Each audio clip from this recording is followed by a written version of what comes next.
Hi friends, it's Elisa Mears. Thanks for joining me. In this video, I'll be sharing a tea-themed card that I made using the latest products from Pink and Main. This card is perfect for tea lovers and it can be given any time of year. So here's a look at some of the products I'll be using today. I have the pastry dies, which are on the left, and I also have the tea party dies on the right. And I just turn the packaging over so you can see what they look like when they're die cut. Now, if you are part of Pink and Main's card kit of the month, you will have received these two dies in your card kit, but they can now be purchased separately for those of you who are not in the card kit of the month subscription. A perfect companion to these die sets is the Tea Time Sentiment Stamp. I love this stamp set because there's so many fun sentiments related to tea, such as happy birthday to my favorite hot tea, sending cups of positivity, you'll always be my bestie, you're a tea-rific friend, our friendship is like a cup of tea, a special blend of you and me. Thank you for your honesty, hospitality, generosity. So, lots of different sentiments related to tea. I think this is so stinking cute. And I'll be bringing in some other products along the way, but those are the new products that I'll be using today. I will have links to all of the products that I use down in the description box of this YouTube video as well as on my blog if you want to check them out. So I'll be starting with the Tea Party dies, and you'll see that in this video there will be lots of die cutting involved. I've already die cut everything off camera, and you'll also notice that I die cut everything with white cardstock. Since there are a lot of dies here, I just find it easier to use white cardstock to die cut all of these images out and then just use my inks to add color.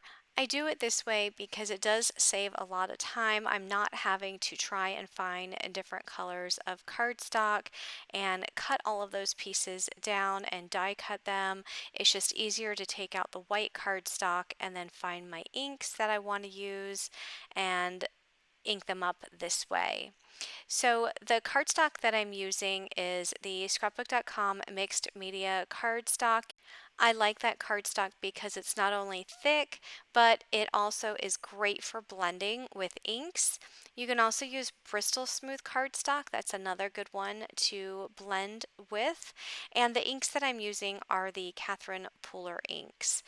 So for this tea kettle, I used two different green inks. I used the Minted, which is the lighter green, or I should say lighter mint color, and then I used the In the Park for the lid, as well as the bottom part of that kettle, and then the handle and the spout. So I just made those a little bit darker and then glued those on to the large tea kettle. Now I'm just taking that darker ink and just putting a little bit along the edges just to make it have some more definition.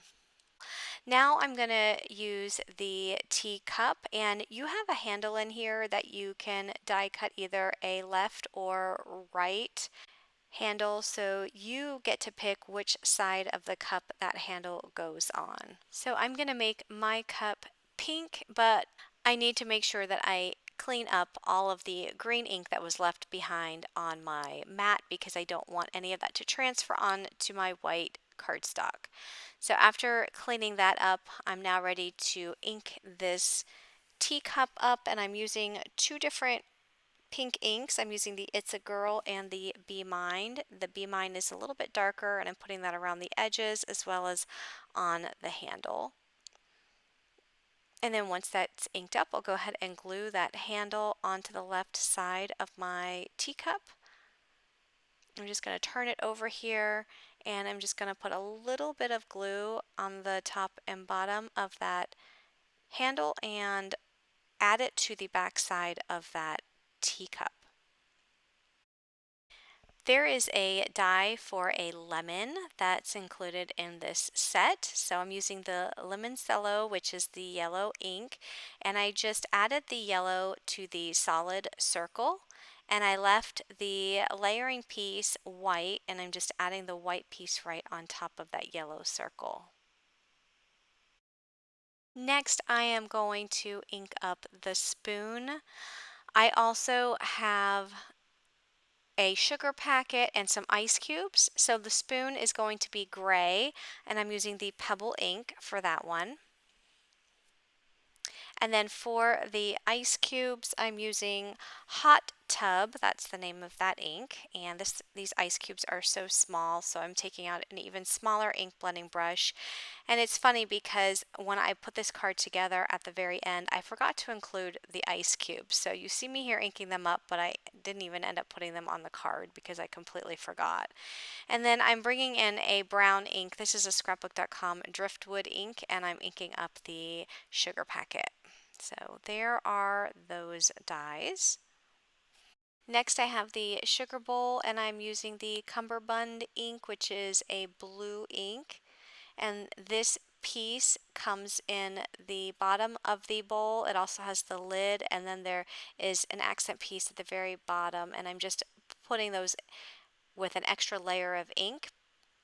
You could also use a darker blue ink if you wanted to, but I just added an extra layer there to make it darker.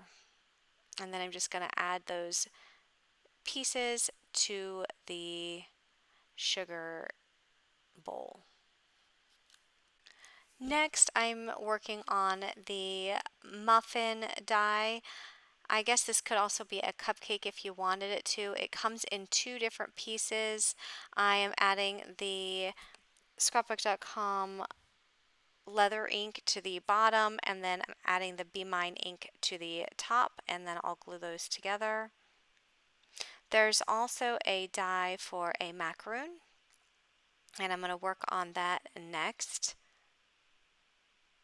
So this one is pretty small. It comes in a few different pieces. There's 3 pieces here, and I'm using the Serene ink, which is a lighter purple. And then I'm going to come in with a darker purple. I'm going to bring in the crushed violet, and I'm just going to ink over the little die that will go in the middle of the macaroon where the filling is. So I'll go ahead and glue these pieces together. So there's this little piece that goes on top of the larger die cut.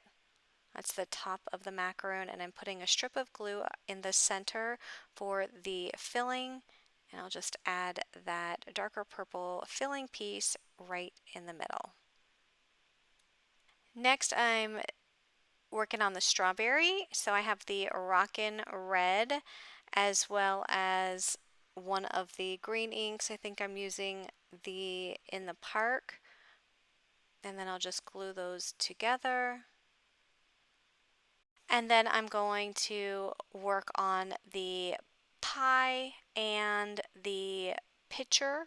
Now there are some other dies that are included in this pastry set, and you can see from the picture that you have the pastry tiered tray.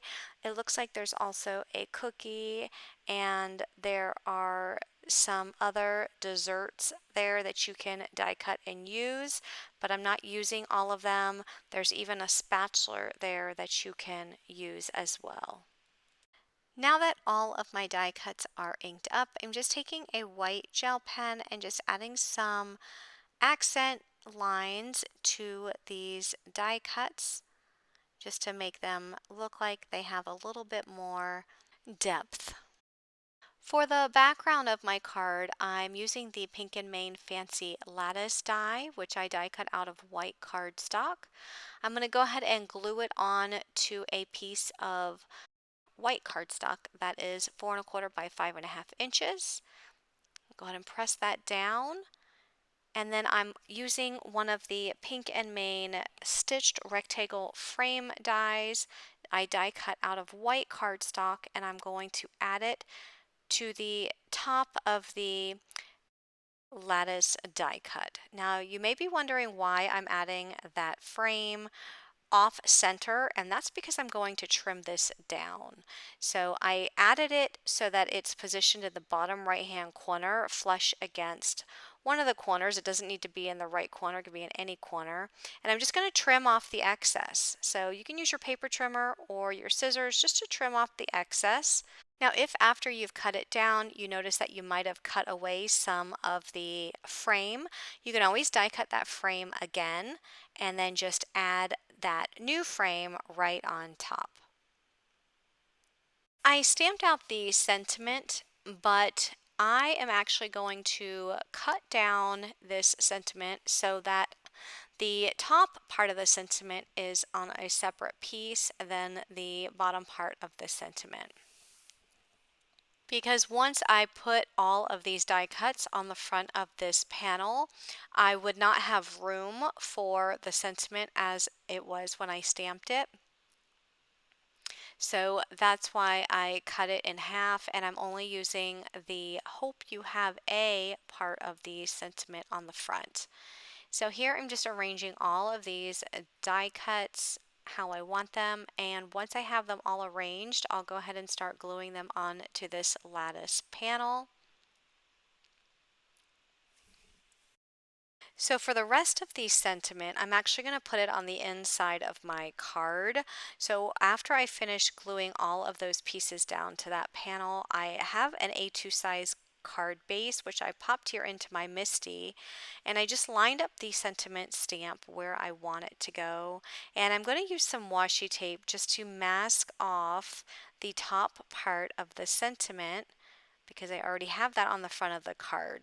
And once I have that first line covered in the washi tape, I'll use my black ink and ink up the bottom part of that stamp. We'll go ahead and remove that washi tape before I stamp this down. So once it's removed, I'll go ahead and close the door on the MISTI and stamp out the bottom part of the sentiment for the inside of the card. Now I'll go ahead and add the panel to the front of that A2 size card base. I always like to add the panel after I add a sentiment to the inside. That way if I make a mistake on the inside sentiment, I can always just grab another card base and restamp the sentiment. So I'm going to go ahead and add a couple more die cut pieces to the inside since I had some left over.